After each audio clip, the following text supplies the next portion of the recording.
இந்த வீடு சின்ன வீடு தான். காசு குறைவு, சத்தம் அதிகம்.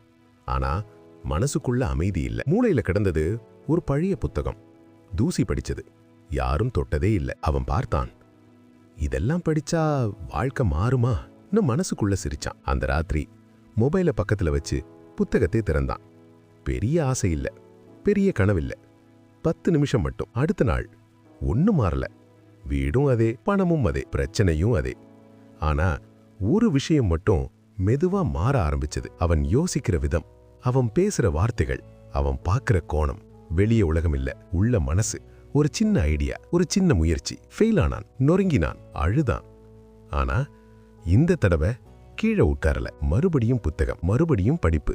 பதிலெல்லாம் வெளியில இல்ல, உள்ளதா இருந்தது.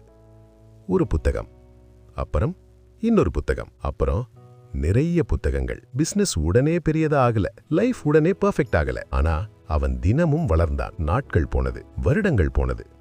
10 வருடம். அதே பையன், ஆனா அதே மனசு இல்ல. பணம் அதிகம் இல்ல, லக்ஸரி காட்டிக்கல. ஆனா நம்பிக்கை, அமைதி, டிரெக்ஷன். இதுதான் ரியல் சக்சஸ். அவன் அந்த பழைய புத்தகத்தை மறுபடியும் கையில எடுத்தான்.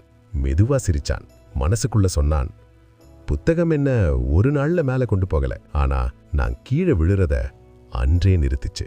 நான் பெரிய வெற்றி மனிதன் இல்ல, ஆனா தோக்காம இருக்க கத்துக்கிட்டவன். ஒரு புத்தகம் என் வாழ்க்கைய உடனே மாற்றல, ஆனா என் யோசனை, என் மனசை தினமும் மாற்றுச்சு.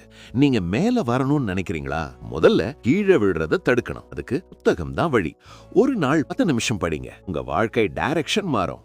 நம்புங்க, புத்தகம் உங்களை உடனே மேல கொண்டு போகாது, ஆனா நீங்க கீழே விழுறத அதே நாள்ல நிறுத்திடும். இந்த கதை உங்களுக்கு பிடிச்சிருந்தா லைக் பண்ணுங்க, ஷேர் பண்ணுங்க. மேலும் நல்ல கதைகள் பார்க்க டெய்லி பேக்கெட் ஸ்டோரி சேனலை சப்ஸ்கிரைப் பண்ணுங்க. புதிய வீடியோக்கள் வர பெல் பட்டனை தட்டிவிட மறக்காதீங்க.